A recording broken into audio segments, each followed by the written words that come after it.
Welcome to part 4. Now we're going to talk about monotheism and polytheism. What are these words? What is this? What am I talking about? So now I'm going to give you two circumstances or two situations, and you are going to tell me which makes more sense. The first one is, and these are two worldviews, the way that you view the world and the existence and how it truly is.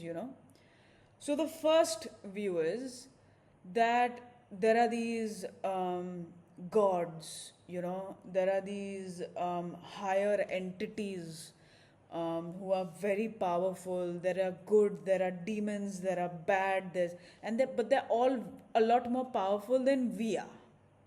Okay, and over and above that also, they have bigger entities controlling them. Okay, and those bigger entities are like pride, anger, envy, depression, overindulgence, anger. Yeah, I said anger. So, example, I've made a lot of money. I'm very successful now. So then one of the gods sees this and he makes me do something that is extremely, where I have a lot of pride. Okay, suddenly I think I am the one and only, the only one who can do anything on this planet. And that feeling is suddenly given to me. And I'm feeling it now. I think I am on top of the world, you know. And through that feeling, then I am whacked back into my senses as to who I really am. Okay. So this is one worldview, that we have the gods, we have the devils, we have the higher entities, which are these separate, different emotions we could call. So that's one worldview. The second worldview, now this first worldview is called polytheism, that there are several gods, there are several things, there are several stuff is going on. The second worldview is called monotheism. It's called neuroscience, psychology, psychiatry. It is based on a synapses that comes from DNA, memory, environment, and experiences. Nature, nurture, that entire topic. I grew up seeing this. In my DNA, this is there. Diabetes is there. Oh, DNA, my cancer is there. So we have control over our individual experiences.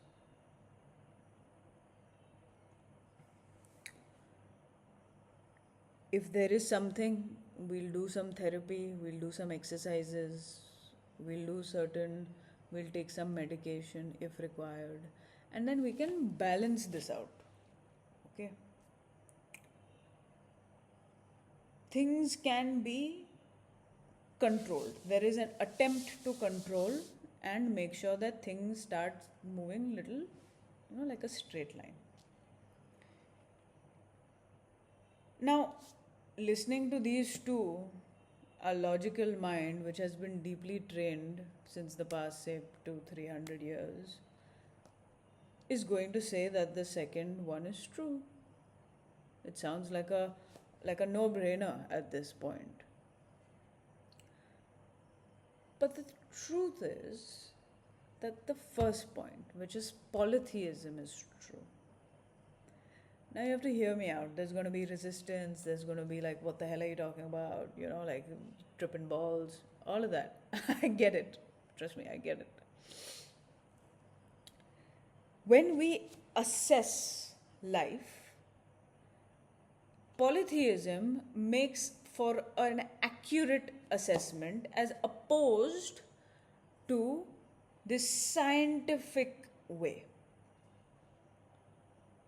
Today, everyone says no to religion. Oh, what is religion? No. And now science, everything is science. So now science has become the new religion. Okay? And everyone thinks science is above everything.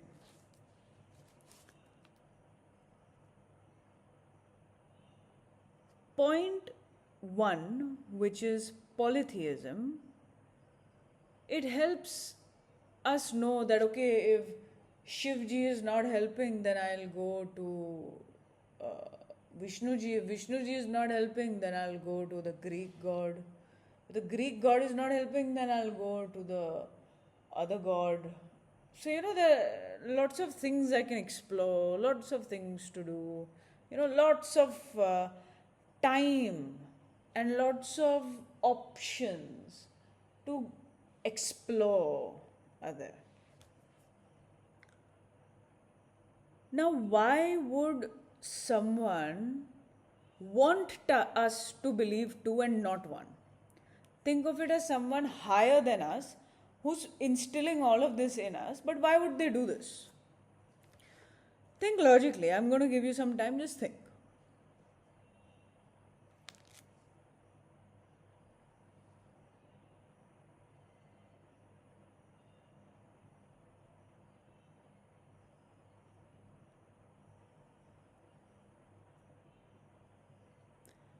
Now, if you've come up with an answer, put it in the comment section. If you've not, hear me out.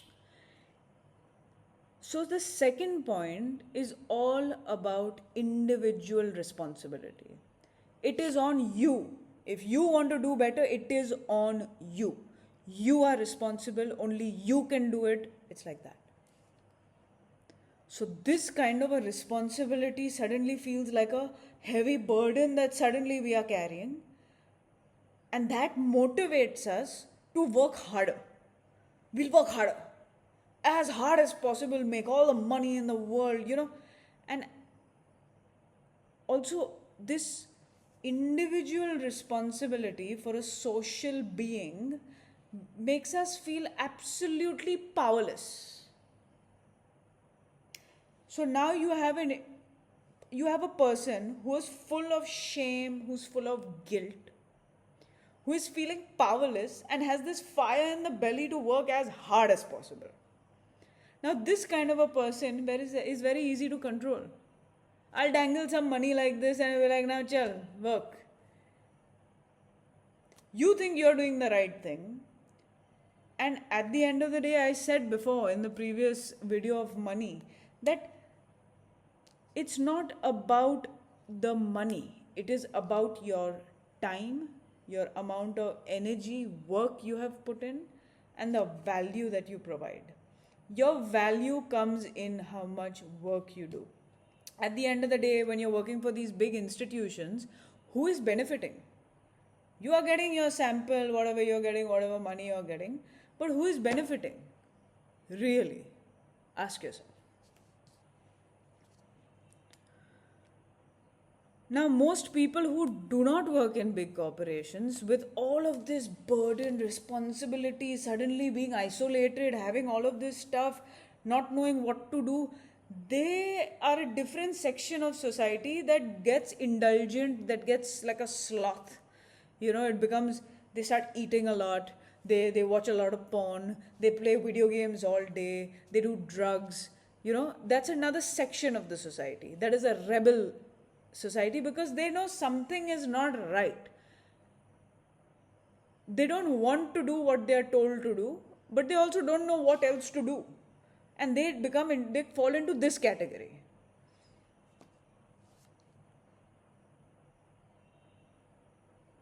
Now, we have this preconceived notion, scientists have said this. Scientists have said this, and then people blindly put on their blinders and listen. Horses have these kind of blinders for hyper focus. We become these kind of blinders when scientists approve. We stop using our brains only because we're like, the scientists have used their brains, why should we use ours? But that's that's not how it works, and that's not how it's supposed to work. We are given this to utilize it. Someone else may have utilized it, but now you may have a different way of seeing, sensing, as we've said in video 1. So that depends. So therefore you have to do it yourself. You have to do some research, see it for yourself. Is this method right for me? For some people, the method may be right, be as brainwashed as possible, and if you're happy in it, then good for you.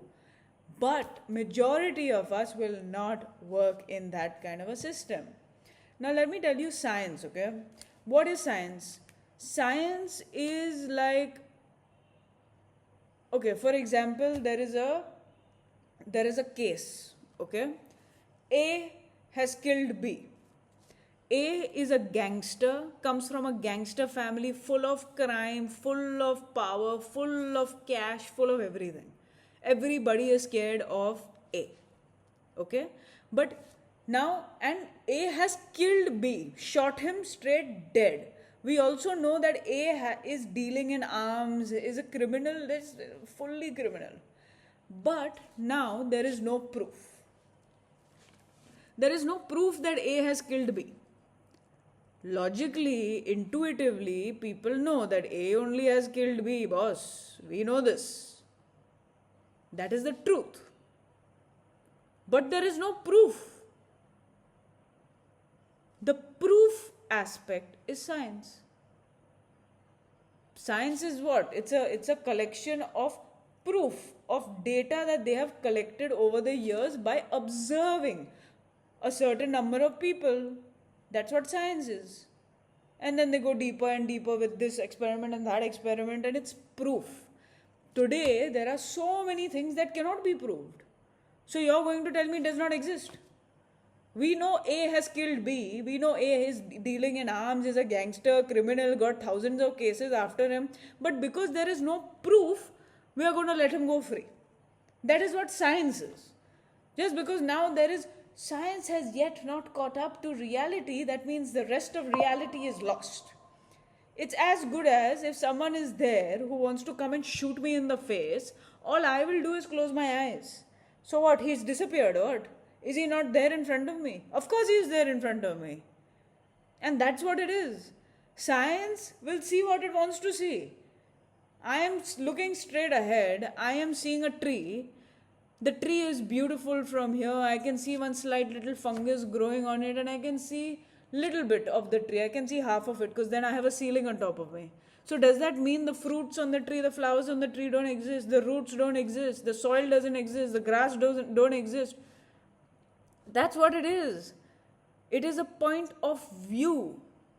A point of view is this much, which is science, whereas reality is all of this, not just this. So this is what I'm trying to say. Trust science. Science is great as a tool, but science is not reality. That is what I'm trying to say.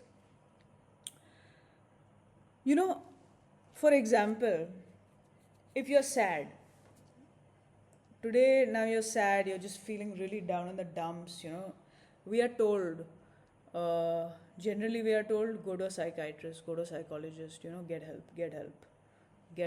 help. Then you go to the psychologist, psychiatrist, you'll get help. Turns out you're feeling worse. Then you're feeling worse about yourself and who you are. Then what will the psychologist, psychiatrist do, realizing that nothing is helping? Give you medicines. Now they're giving you medicines to numb the very problem, and the root of it is stuck in you. So now you become dependent and drugged on those medicines. So you see how it's a vicious cycle. You are feeling vulnerable. Vulnerable goes into someone who's trying to help them, but is part of this same society, who then cannot help, so then goes to pharmaceuticals. And most of these psychologists get a commission for pharmaceuticals. So they prescribe this for depression, this for anxiety, they get 10-20% of that bill. Now today, you'll see the same thing is happening with hospitals. Hospitals will keep people sick for longer, dead for longer, in the ICU for longer, so that they can make more money. They are no more, majority of them are no more genuine. Majority of them want to keep you sick so they can remain rich. So they keep, their bills keep getting paid. They have all the time and freedom to travel. But they will keep you sick for that to be possible.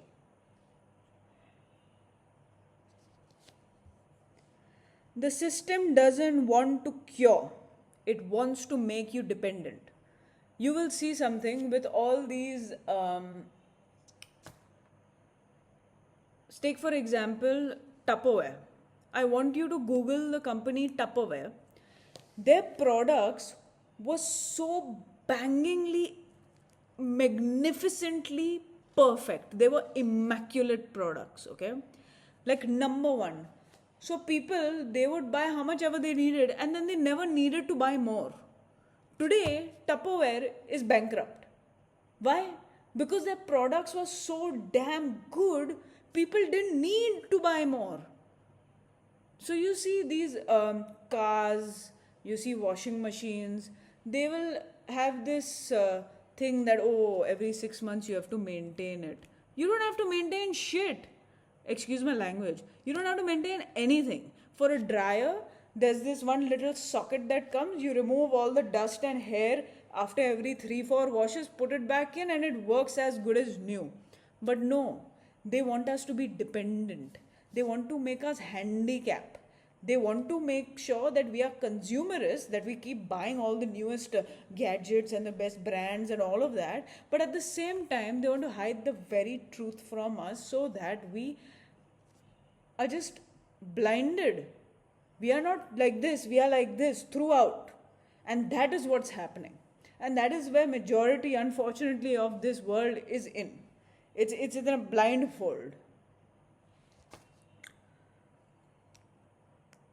You know, when you feel depressed, when you're angry, when you're sad, when you're going through a tough time, the solutions are deeply simple.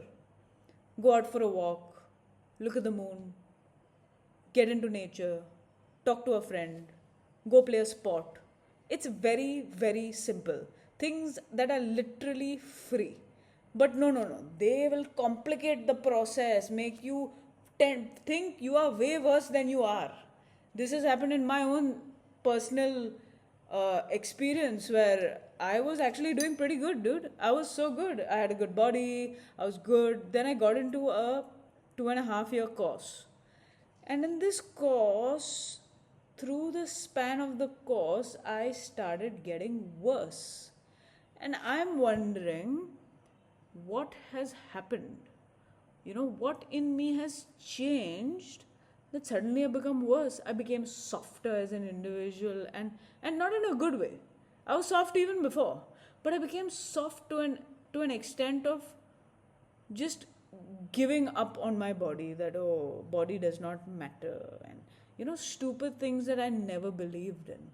Oh, mind over matter. Oh, through meditation, you know, you can build muscle. And I'm just like, yeah, there's something definitely fishy out here. And then I realized that was the wrong thing for me.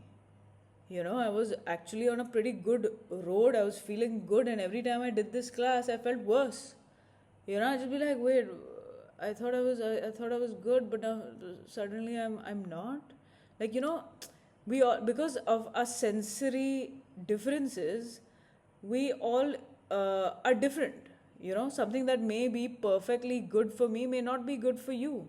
And in that class, they would constantly tell me, no, it has to be like this. No, it has to be like this. It has to be like this. So they were sort of putting on their shit onto me. And I, because I was vulnerable, I took it. This is exactly how society works. It's a prescription model. It's a subscription model. Oh, she's feeling fine now. Oh, no, this is wrong. You need us. And it's only in the me needing them can they make the money. You see?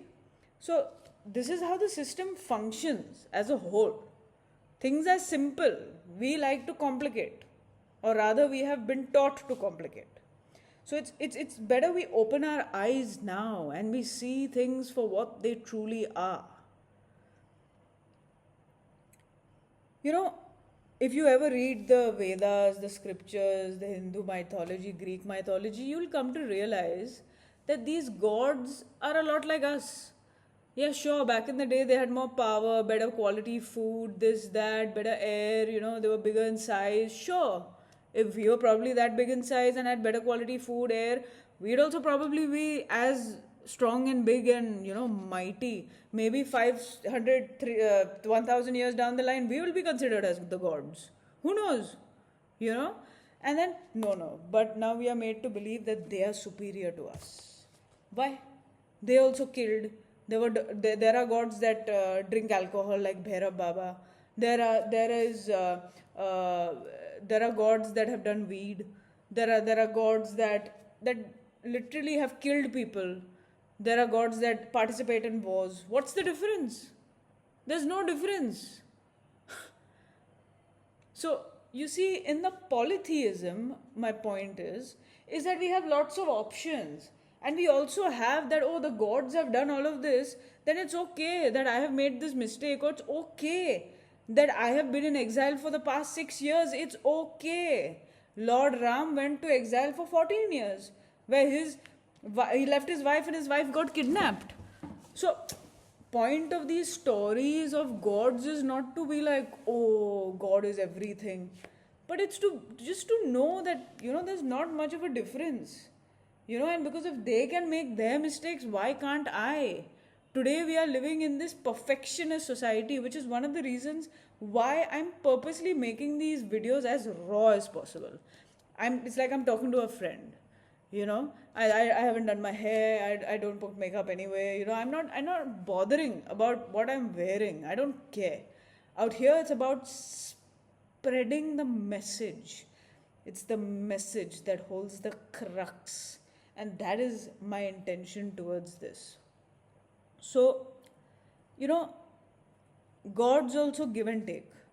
You give something to God, they'll take something from you. It's same like humans. You give something, it's like a barter. It's as simple as that. And we must realize that there's really no difference. That's why eventually you'll do this whole spiritual journey, God, this, that. Then you'll realize the God is in you. Same thing with Guru. I'm looking for a Guru, looking for a Guru. Next thing you know, the Guru is in you. So it really comes down to, you go run frantically outside how much ever you want, but your final journey is to come back in here only. Point is to come back into your body. Point is to come back into your power. Your power as an individual lies in your community. That is the truth. But today we are taught, stay away from community. Your power is in you. Your power is in you. That's why we have so many greedy people. And today, greed is the new name for ambition. Ambition is like a very well-dressed, good-smelling perfume, really good cosmetic surgery. Greed. There's no difference. Now, because we are instilled that you must be ambitious, you must be this, you must be that, we do what we need to do, but we need to see through. We need to see through. When you have faith,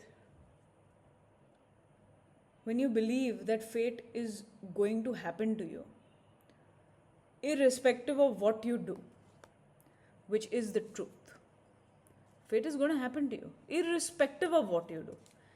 You think it is disempowering because we are taught to think it is disempowering.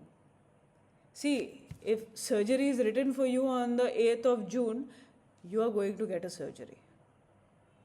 Now you do all the meditations and the prayers and the this and the that and spend all your time doing that in anticipation of avoiding the future.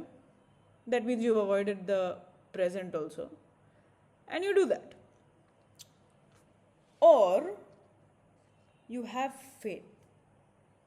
You have faith. Amor fati. Love of one's fate. Carpe diem, seize the day. Why do they say all of this? Because they say what's going to happen to you is going to happen to you. Now you can sit there and worry about it and stress about it and be like, and do that all your life and do nothing with it. Or you can simply enjoy this day right now. Be here now and live it to the best of your ability. It is seize the day. So in polytheism, we are made to seize the day and be in this very moment. In monotheism, we are full of shame, full of guilt, vulnerable, alone, easily controlled, wanting to work 24/7, avoiding the present moment for a brighter future that will never come. And this is the difference, and this is what we have to know. Because when there is only one God, suddenly we are rejecting other gods. As you see today, we are rejecting religion. Because there are certain religions that are created to fool us. But that does not mean, it's like going to an astrologer. Now you've not had a good experience with one astrologer. That means the whole study of astrology is bad. Because of one astrologer who did not know the study properly. So if one scientist fucks up, excuse my language, if one scientist messes up, that means science as a whole is bogus. Would you believe that? No. Why? Because we're brainwashed. It's very easy for us to dismiss things that we do not want to believe in, because at the end of the day, we must realize that most of the things that we think we know, the things that we think we believe, are things that have been entrusted on us. We have been manipulated, we have been brainwashed. That's why this whole unlearn, relearn is there. Unlearn, relearn, unlearn, relearn. Today we learn this, tomorrow things change, then we unlearn this, what we are learning today, and then relearn the next thing. And that's what it is. Flexibility is the way. Flexibility and adaptability is the only way. But this monotheism makes us rigid. It makes us control freaks, perfectionists. There's nothing like perfectionism. So you are literally chasing an oasis in a desert. It does not exist. You think it exists in your figment of imagination, but it is not there. Okay. So, and in today's day and age, instead of seizing the day and living to the best of our abilities in this moment, we have pleasures. Go and have a bunch of sex. Go and do a bunch of drugs. And you're seeing the degrading in life. The quality of life has just fallen. The internal life, not the external life. External life, it looks like we're living in a lot of luxury and we've got this car and that car. But ask any person who is extremely rich, has any of that changed the state of their being? Because at the end of the day, the only thing that will change the state of your being is when you seize the day. Thank you for listening.